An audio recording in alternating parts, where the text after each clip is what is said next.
Di Komnas HAM, Koalisi Masyarakat Sipil Anti Korupsi laporkan adanya pelanggaran HAM dalam penangkapan Bambang Wijayanto oleh Bares Krim Polri pada Jumat lalu. Jadi Komnas HAM juga pelanggaran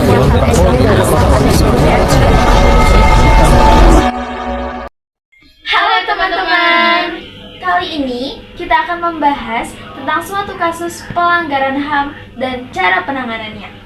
Seperti apa pembahasannya? Simak berikut ini. Kasus pelanggaran HAM yang pertama yaitu kasus pelanggaran HAM terkait pembatasan hak orang untuk berpendapat yang terjadi pada tahun 1997 sampai 1998. Pada peristiwa pembatasan hak orang untuk berpendapat ini terjadi saat pemilihan Presiden Republik Indonesia periode 1998 sampai 2003. Para aktivis, pemuda, mahasiswa, dan tokoh yang sering menyuarakan ketidakadilan ini terancam dianiaya. Penyebabnya adalah para aktivis dinilai sebagai penghambat pihak-pihak tertentu untuk berkuasa. Penanganannya adalah Komisi Nasional HAM membentuk badan khusus untuk menyelidiki hal ini dan mendorong pemerintahan untuk membentuk undang-undang yang melindungi hak-hak rakyat termasuk hak berpendapat.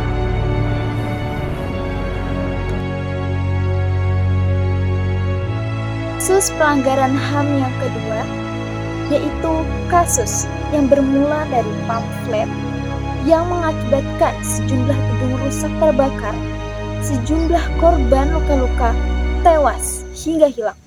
Kasus apa itu? Ya, kasus peristiwa Tanjung Priuk 1980. Peristiwa Tanjung Priuk adalah peristiwa kerusakan yang terjadi pada 12 September 1984 di Tanjung Priuk, Jakarta Utara, Indonesia. Peristiwa ini terjadi karena adanya supremasi ideologi sebagai kamuflase berbagai pelanggaran hukum yang dilakukan oleh Presiden Soeharto beserta antek-anteknya. Menurut fifa.co.id, awal mula peristiwa ini terjadi yaitu adanya aparat Babinsa Koja yang mencopot pamflet masyarakat terkait keputusan asas tunggal Pancasila. Hal ini memicu kemarahan masyarakat sehingga sekelompok massa melakukan dewil sambil merusak sejumlah gedung dan akhirnya bentrok dengan aparat yang kemudian menembaki mereka. Menurut tim pencari fakta Sontak, peristiwa ini memakan korban sebanyak 400 orang tewas, luka-luka, dan hilang. Namun, menurut Komnas HAM, yaitu terdapat 24 orang tewas dan 53 orang terluka. Kasus kerusuhan Tanjung Priuk tahun 1984 merupakan bentuk pelanggaran hak asasi manusia yang terjadi akibat bentrok antara warga dan tentara. Peristiwa ini ditangani dan diselesaikan melalui pengadilan HAM ad hoc. Hal ini mengacu pada Undang-Undang Nomor 26 Tahun 2000 tentang Pengadilan HAM. Karena pelanggaran HAM yang terjadi sebelum Undang-Undang Nomor 26 Tahun 2000 berlaku dapat diadili melalui pengadilan HAM ad hoc ini.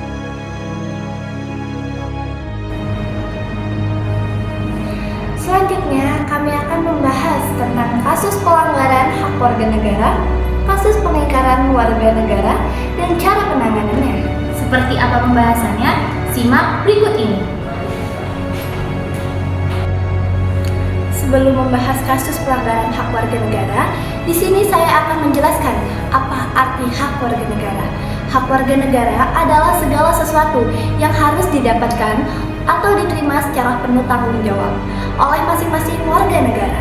Salah satu kasus pelanggaran hak warga negara yaitu proses penegakan hukum masih belum optimal dilakukan seperti yang sering kita dengar.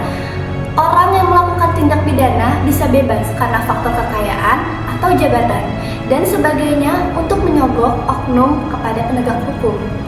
Hal itu merupakan bukti bahwa bahwa amanat pasal 27 ayat 1 Undang-Undang Dasar Negara Republik Indonesia tahun 1945 yang menyatakan segala warga negara bersamaan kedudukannya di dalam hukum dan pemerintahan dan wajib menjunjung hukum dan pemerintahan itu dengan tidak ada kecualinya, belum sepenuhnya dilaksanakan. Cara mengatasinya adalah pemerintah harus memastikan bahwa hukum ditegakkan secara adil. Setiap pelanggaran hak atau pengingkaran kewajiban warga negara ditindaklanjuti melalui proses hukum yang sesuai.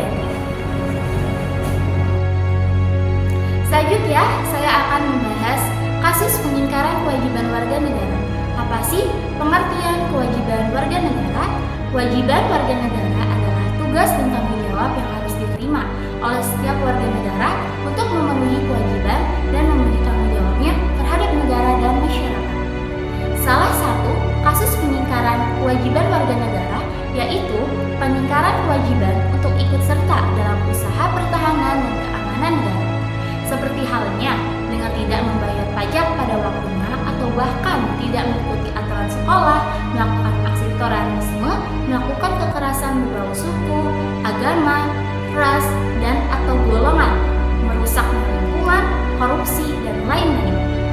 Nah, cara upayanya, pengingkaran kewajiban adalah membangun sinergitas antara pemerintah dan masyarakat. Tujuannya adalah agar tercipta kondisi aman dan tentram, misalnya melakukan kegiatan preventif dan